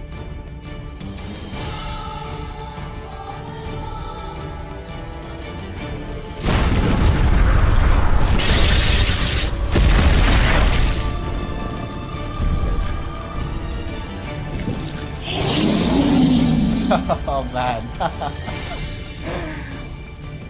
Sick. So good. I'm controlling Papa Nier, okay. That was amazing.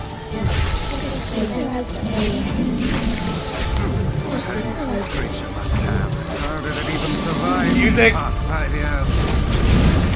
I'm not gonna let this happen again. He dies today. My sword feels light. It's not the blade, but the skill of the user. Strike him down! Whoa, whoa, whoa, whoa, whoa.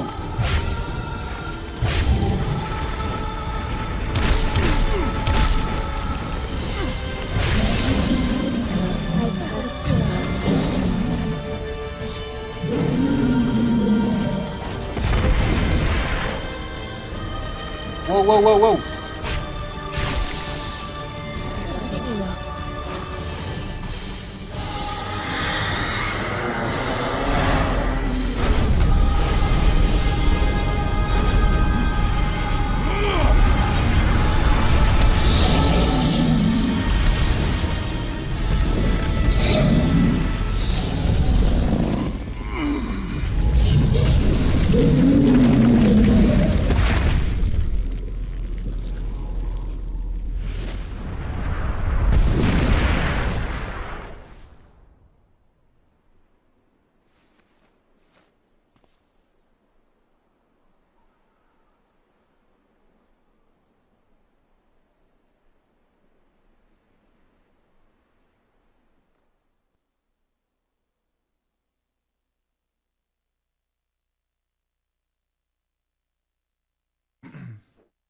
Gently, weakly, softly.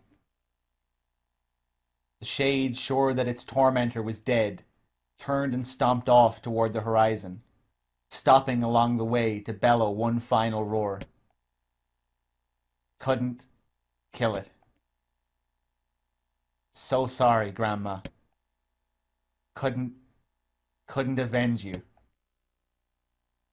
Shamed beyond imagining, Kaine tried to turn her head to the side, but only succeeded in coughing up a huge gout of blood. It was getting difficult to see, and only after a moment of fierce concentration did she realize that her left eye was gone. Laughing to herself, she turned her remaining eye to the ruins of her home and noticed a ragged stump of arm resting a few feet away. Yeah, that's mine, she thought with a mad giggle. This is going to make clapping a real bitch. Ha! Cried a sudden voice from the depths of her mind. Finally gonna die, are you? Well, you had it coming. Go to hell, Demo, she thought as the unseen assailant. Go to hell before I pluck out your eyes and feed them to a dog. The voice of her childhood terror evaporated into smoke, only to be replaced by another, more recent voice. Hold still, said the apothecary, materializing from the ruins like a ghost. I want to draw you. That way you can live forever. No, stop. Don't want to live forever. Want to die right here. I see, he said quietly. Well, if that's how you want it. The spectral shopkeeper fluttered in and out of existence for a moment, then produced a piece of paper and sketched quickly. After a few seconds, he turned the page to Kaine and smiled. Since you rejected my offer, I decided to draw someone else. It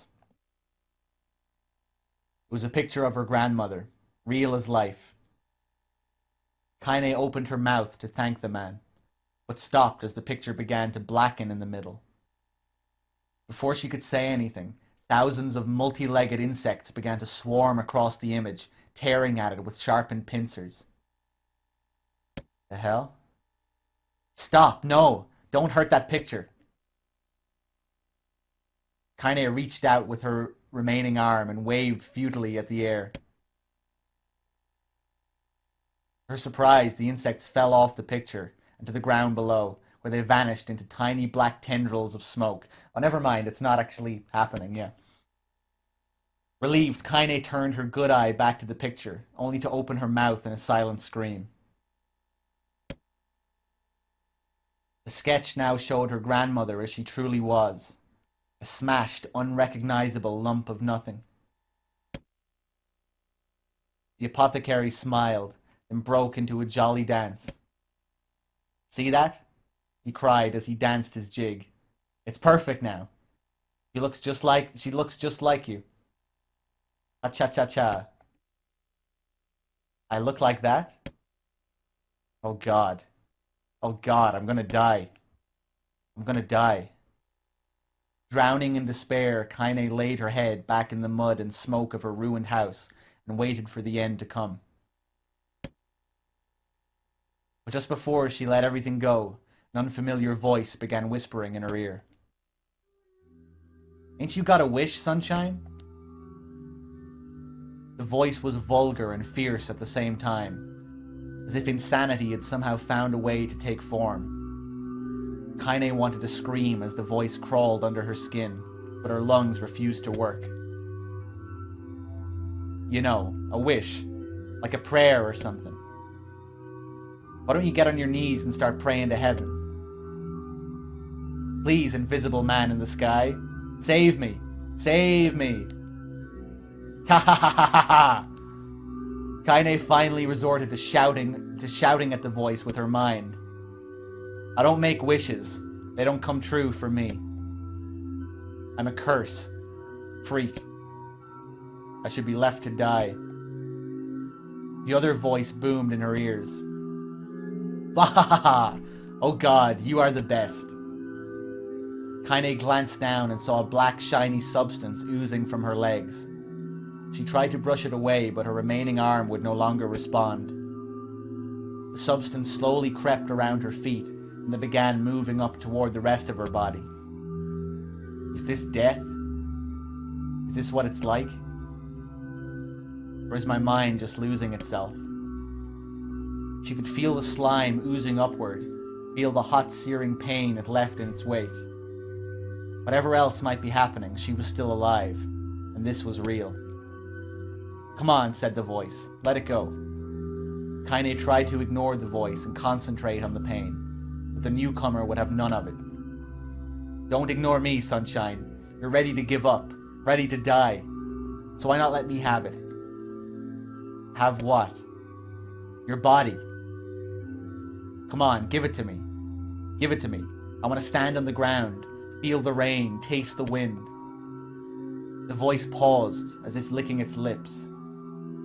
When it resumed, it was filled with mad, unabated joy.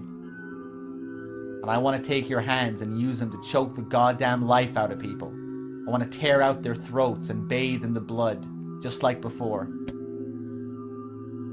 In response, Kaine shifted her head and vomited. The warmth of it crept down her front and mingled with the pain of the encroaching black ooze. Are you a shade? Ha ha ha! Yeah, maybe. What of it? Slime reached her face, crept up past her nose, and slowly oozed into the socket of her missing eye. The moment it touched her brain, Kaine was struck by the most powerful sensation she'd ever felt in her life. It was ecstasy. She wanted to scream with delight, but all she could manage was a small, whispered moan. Feels good, don't it? Asked the voice with a chuckle. Yeah, what can I say? I know how to please the ladies. Now give me that body. Come on, give me the body and I'll give you more of this feeling. It's a fair trade. A black lump began to protrude from Kaine's side. As she watched, it grew longer and thicker, eventually taking the form of her missing arm. I can see better, he thought. My eye must be growing back, too. The slime reached up to envelop the rest of her face, but she managed to brush it away. Stop, she whispered, marveling at how she had regained her voice. Stop. The black ooze hesitated, as if considering this request, then quickly shimmered down her body before disappearing in a cloud of smoke. Ah, what the hell, Sunshine? Screamed the voice. We had a deal. I thought you wanted to die. Grandma said I can't die yet. A brief image of her grandmother, bloodied and broken, flashed before her eyes. She saw the shade that had killed her, and heard its mocking laughter, then closed her eyes and forced the image from her mind. Her whole body was quaking with rage. When she opened her eyes again, they burned bright red. That thing took my grandmother. I have to kill it before I die. Kaine glanced down and saw a mysterious pattern, the pattern of the shades, burn itself into her left arm. Well, I'll be damned, said the voice cheerfully. Look at that, Sunshine. I think you and me are going to be good friends now. Kaine stared intently at her arm. The more emotional she felt, the more the letters seemed ready to puncture her skin and begin infecting the rest of her body. The arm clearly had a will of its own now. Stop. Gotta stop. Holding her left arm in her right, Kaine took a deep breath and tried to calm herself. Come on, don't fight it, pleaded the voice. Hate's my favorite dish, and I'm hungry. Let it go. Feel the anger.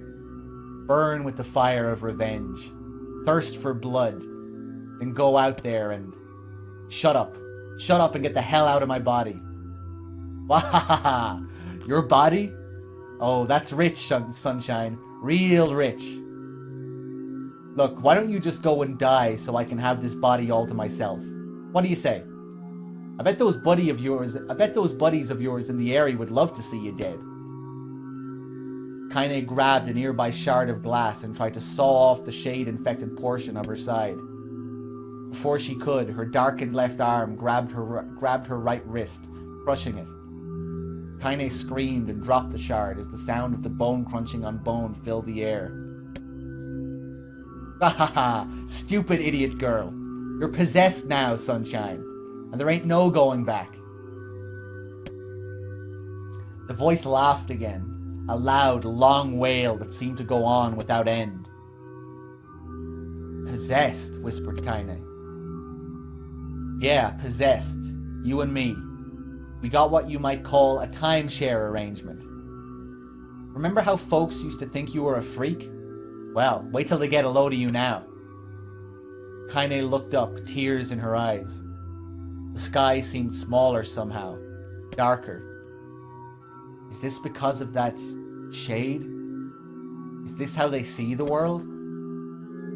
So, listen, purred the voice. I know this whole possession thing seems a bit sudden, but it ain't all bad. There's plenty in it for you, too.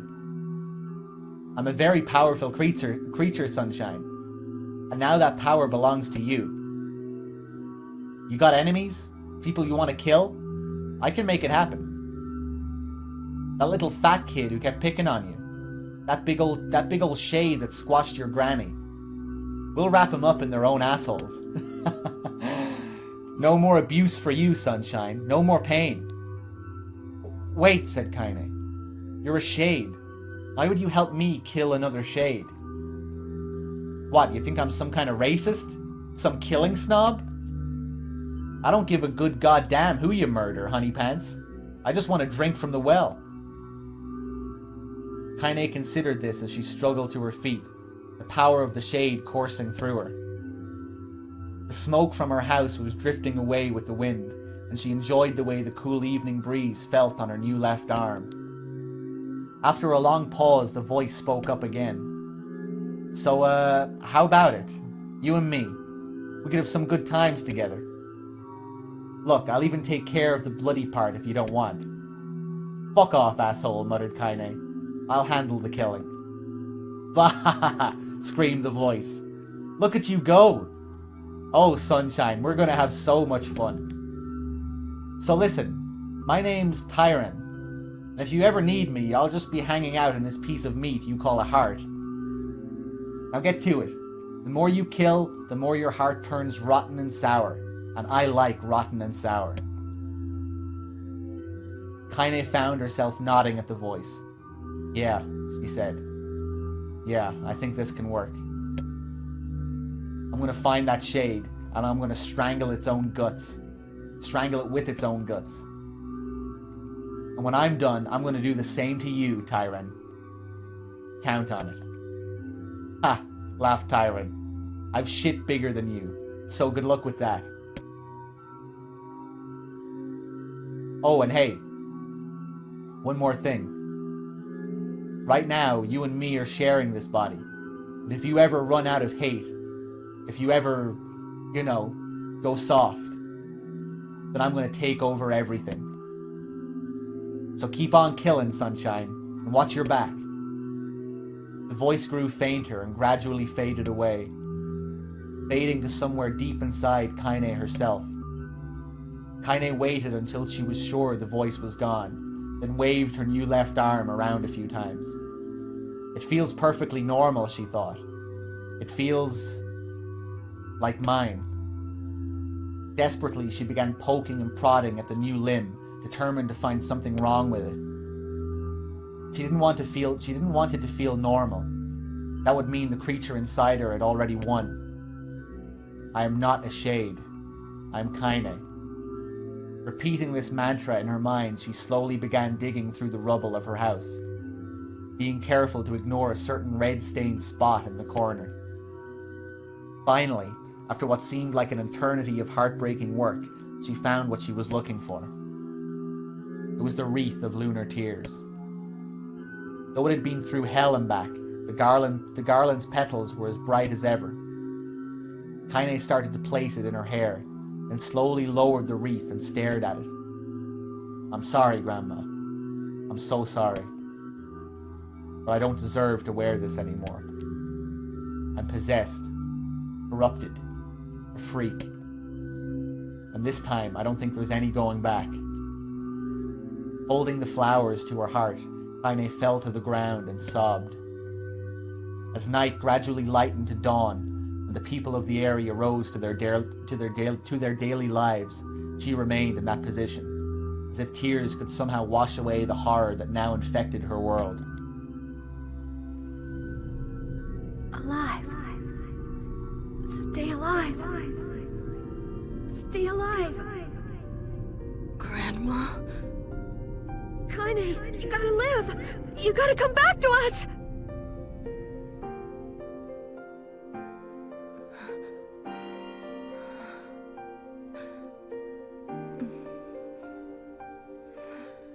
Who are...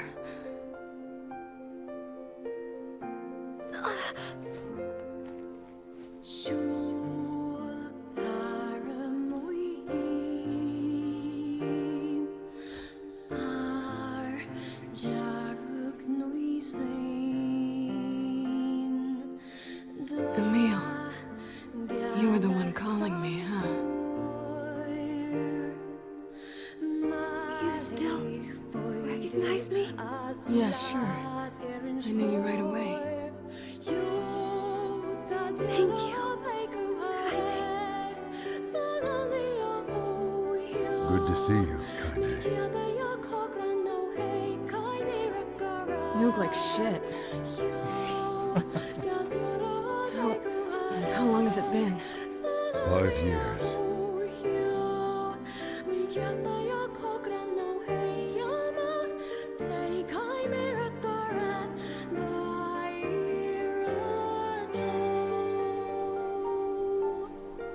Oh, that's a long time.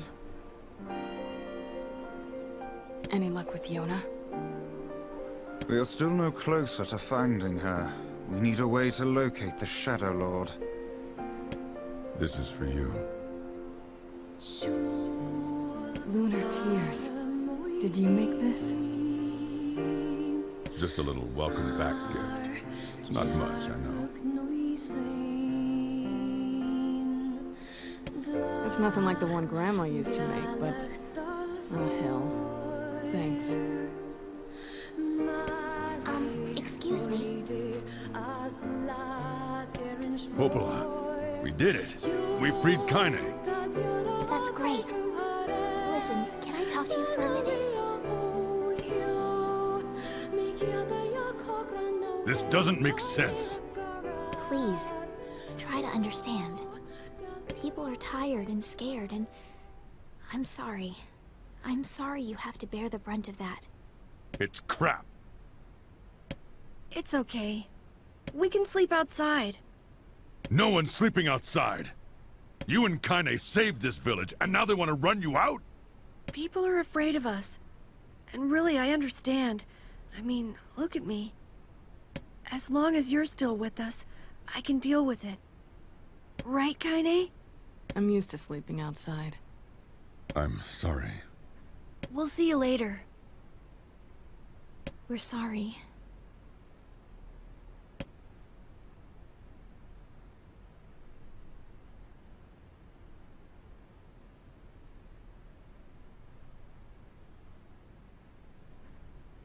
What is the matter?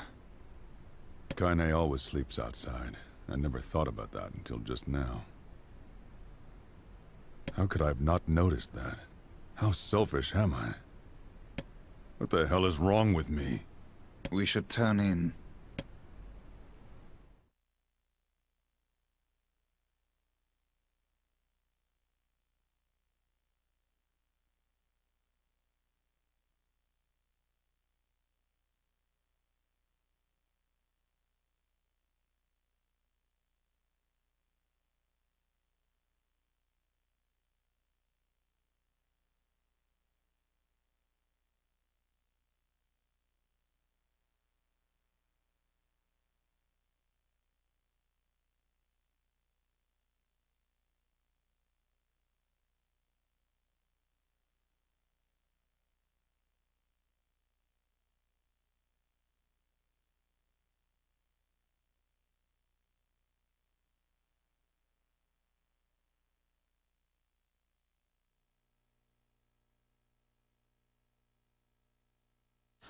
Very cool.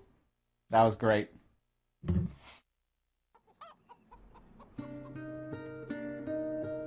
I need to save though, because I have to wrap this up. That was a long sequence. And when it cut back into that boss fight, that was so good.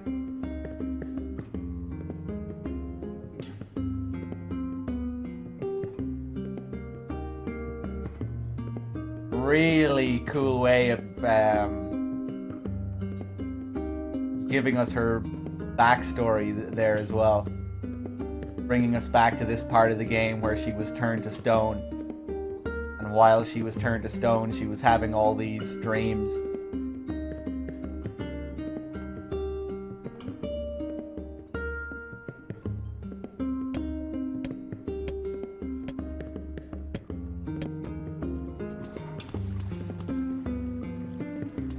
I was very hyped, yeah. I loved that. That was great.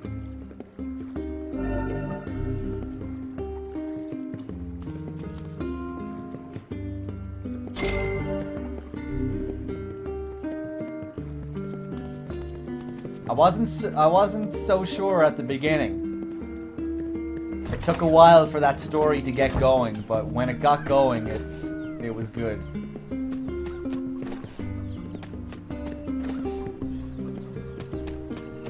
Got pretty emotional at times.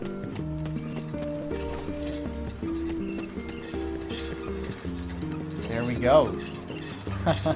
So this is part B, huh? So now we're on that quest again.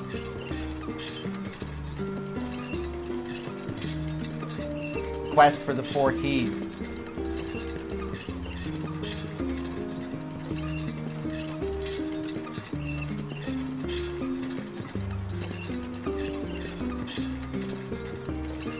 So we start like even more than halfway through the game.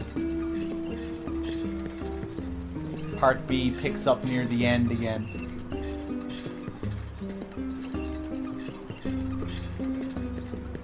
Collect the 4 pieces and head back to the Shadow Lord.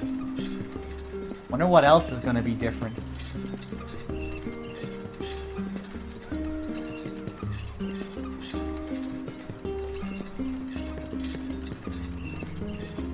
Thoughts on the game so far? I really like it. Like, objectively, you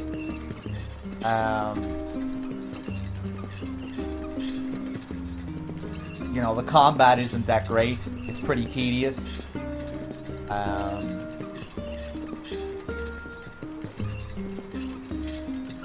But the game has so many creative ideas. And the way it tells its story is very unique.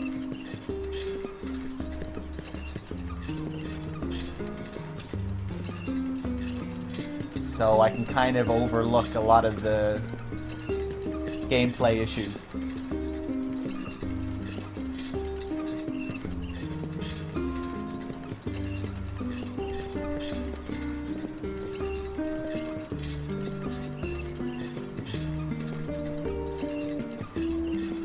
I should experiment with the magic more. Yeah, maybe, I don't know.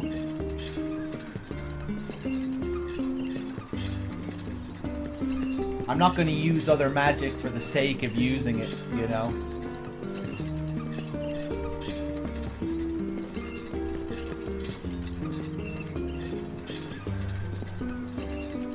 I did use the fists earlier. I usually just stick to the spears. Automata had a similar problem as well. Where like you were given all these tools, but the game didn't really incentivize the usage of those tools.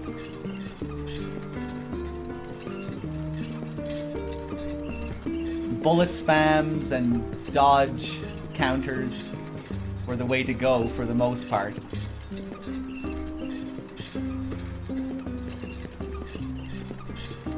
You know what I mean?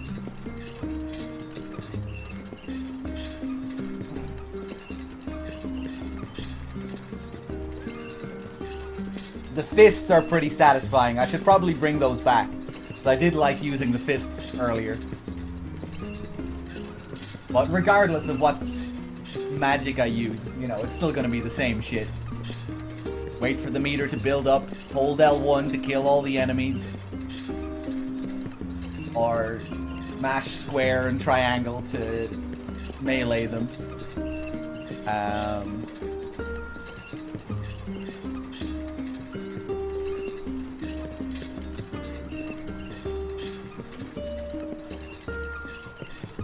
But some of the boss designs have been really cool.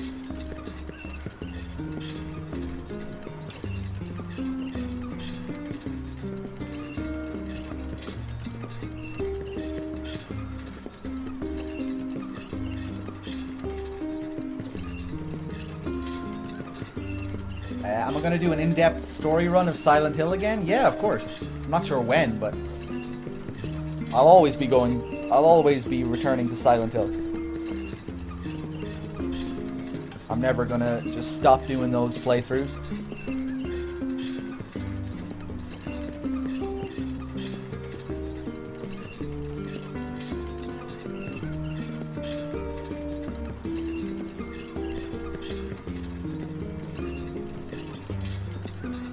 Let's see, let me just catch up with chat here as well.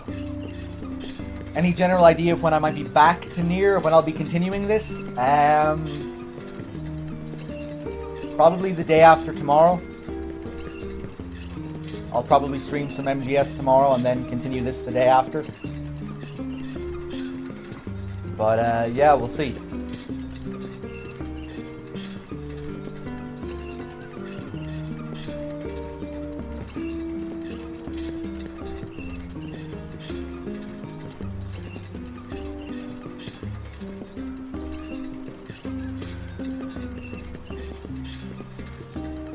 Let's see. All right, yeah. Well, I guess we'll wrap it up here.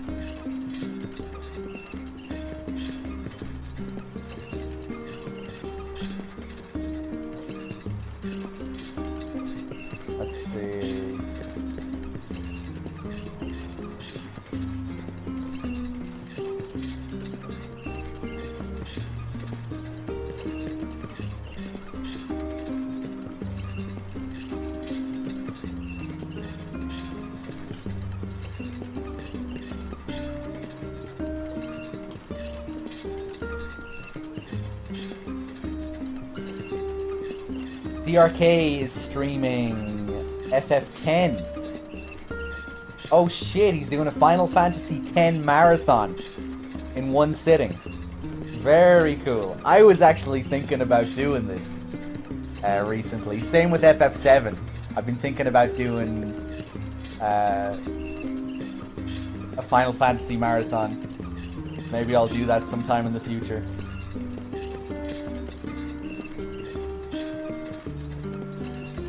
So yeah, I'm gonna host up DRK. Thanks for watching, everyone. Hope you enjoyed the stream. That was quite the development today.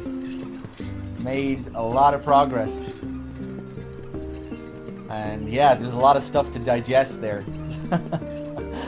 Some huge developments. So I'll need to spend some time thinking about that.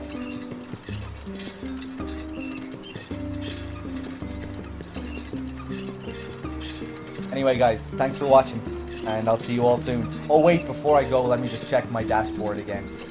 Mr. Cooler, thank you for the sub. I hope you're still there. You subbed like 16 minutes ago.